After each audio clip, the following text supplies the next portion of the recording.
Hello everyone, welcome back to the channel. In this video, we're going to be talking about these articles here. So basically, it's talking about like Fisker, which is a an electric EV that is dying, and they're in need of fun, and so they might have a partnership with Nissan's. Okay, so if you aware, Apple recently decided not to continue with their EV project after 10 years. So that's because right now in EVs industry, it's really hard for any companies to succeed. I think by far only Tesla is the one that has that is profitable right now. The rest of the other EVs manufactured, including even like the Rivians, they're losing monies on the EVs as well. And as you know, Lucid is struggling big time too. They can't even produce with the numbers that they projected in the year, and every quarter they seem to have to lower like the numbers for productions. It's easy to design in a vehicle, but it's really hard to produce. So that's what we're going to talk about with this article, and I think this article is just right on. So let's learn a little bit about the CEO of Fisker. So Hendrik Fisker has had a passion for designing automobiles since he graduated from the Arts Center College of Design in Vevey, Switzerland in 1989. Later that year, he became a designer for BMW before moving to Ford and Aston Martin in 2001. In 2005, he created a new, I don't know how to pronounce that, for high-end automobiles before joining Tesla in 2007, where he was involved in designing with the Model S. So also, Peter Rawlinson also was in charge of producing and making the Model S as well. And he himself went off of Tesla and created his own company, which is Lucid, and I guess Hendrik is the same way. Later in 2007, he formed Fisker Automotive, which eventually produced the Fisker Karma, a plug-in hybrid sports sedan. The company received a $528 million loan guarantee by the United States Department of Energy as part of the Advanced Technology Vehicles Manufacturing Loan Program intended to encourage the domestic manufacturers of electric cars. The funds were to be used to develop the Karma as well as an affordable family-sized plug-in hybrid car. The loan facility was frozen at $192 million in February 2012 after the DOE claimed that the Fisker missed its milestones. According to the DOE, the government recouped a total of approximately $53 million months before the asset of Fisker Automotive was sold to China's Wang Seng for $149.2 million. Undeterred, Fisker Incorporated in 2016 that the company is now selling its first car, the Fisker Ocean's electric SUV. While there are plenty of orders, manufacturing has been an issue. Last week, the company said current financial resources were insufficient to cover the next 12 months, and that it is laying off 15% of its workforce. It is said it might be forced to cut production, decrease investment, scale back operations, and slash more jobs unless additional financing can be found. So, you know that GM and Ford also, they were cutting back on EVs as well too. They are more looking into like, I don't know, something like a gas vehicles type. They said that the demand for EVs is slowing down, but only Tesla is moving forward with the EVs. Okay, so here, Fisker turns to an established automaker. According to Car and Driver, Hendrik Fisker announced during an earnings call last week that the company is negotiating with an unnamed large automaker to generate a strategic partnership. Until that partnership is in place, he said the company is pausing all plans for future products, including the Pear SUV, the Alaska pickup truck, and the Ronin convertible. We are not planning to start external expenditure on our next projects until we have a strategic OEM partnership in place, he said.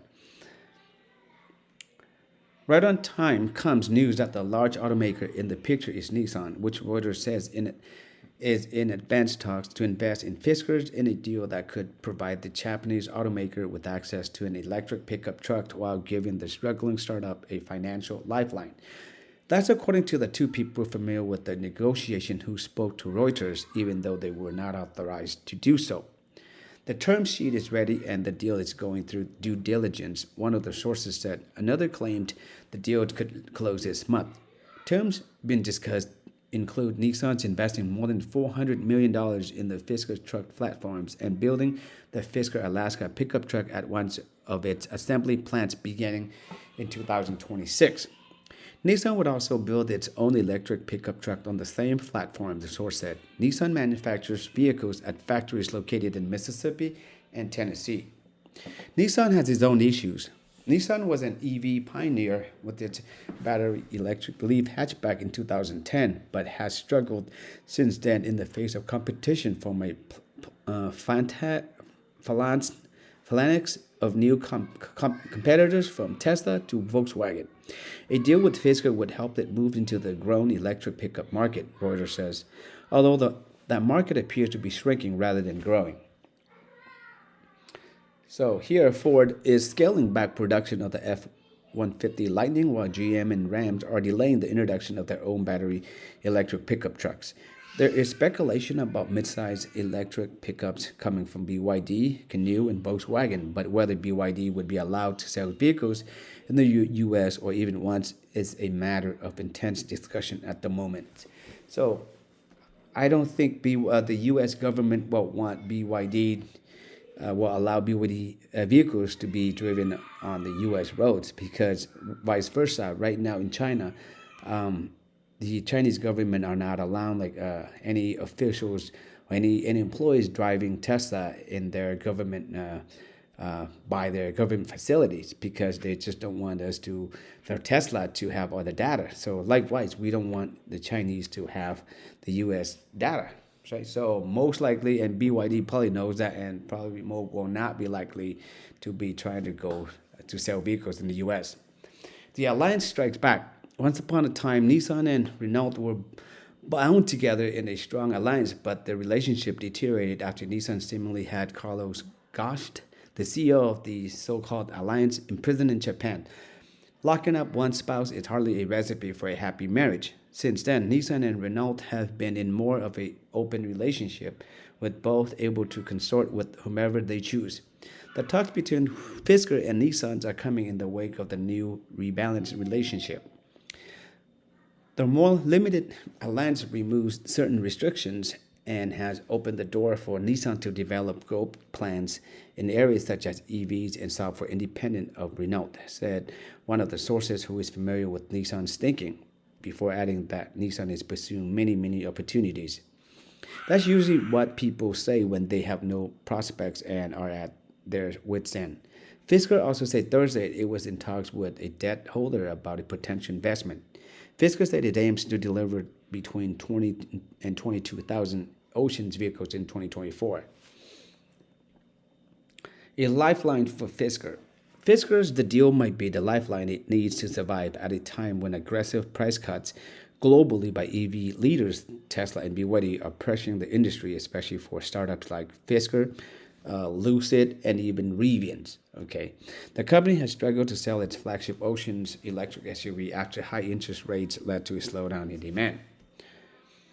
Fisker CEO Hendrik Prisker previously told Reuters that the company was in talks with 5 automakers about a partnership to secure additional production capacity for its vehicle. On Thursday, he said talks had narrowed to 1 automaker, and a deal would include joint development of 1 or more EV platforms in North American manufacturing. Now it seems that one automaker is Nissan. Fisker unveiled the Alaska pickup truck last year with a price tag of just over $45,000 and said it was slated for production early next year. The Alaska platform is an extended version of one that underpins the Oceans, and it and any related vehicles from Nissan would compete in a segment that includes the Ford F-150 Lightning, GM Chevrolet Silverado electric trucks, the Rivian's R1T, and Tesla Cybertrucks. Although the Alaska would be about 2/3 the size of the Cybertrucks. The takeaway.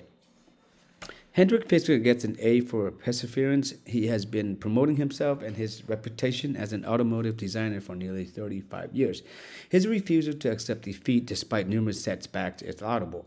While Nissan's finally pulled his chestnuts out of the fire. If there is a lesson to be learned here, it is that designing car is easy, while manufacturing car is hard. This sounds very familiar. Who said this? Tesla, Elon Musk. He said that, and this is true. Probably what we are witnessing here is two companies struggling to stay afloat in tricky cross currents. There's no guarantee either one of them will survive. The car business today is very much like it was over 100 years ago, when every bicycle mechanic, wagon maker, and blacksmith decided to make automobiles. Some succeeded, but many fell by the wayside or were gobbled up by the larger companies. The question here is, if Nissan and Fisker will both disappear tomorrow, would anyone notice? Most likely not, because Nissan, they were known back in 2003. They had an Infiniti G35, the Nissan 350s. Those were the day where they were known. Ever since then, nobody cares about Nissans. The designers, the cars, the architects, whoever designed the cars, suck. Those people should be fired. Okay, so if they were to be gone today, nobody would even care about them. So this article is really good, and 400 million, I don't think that's even enough for. It's enough. Just like Lucid, people, they keep on asking for more funds because you need a lot of money to ramp up productions. And again, how much is enough? Nobody knows. But all we can do is good luck to the two companies, and hopefully they survive, so that way we can see more competition, because a truck in the $45,000 range is really, really nice to have. So wish them the best of luck. That's it for this video, guys. Thank you for watching. Take care, and I'll see you guys in the next video.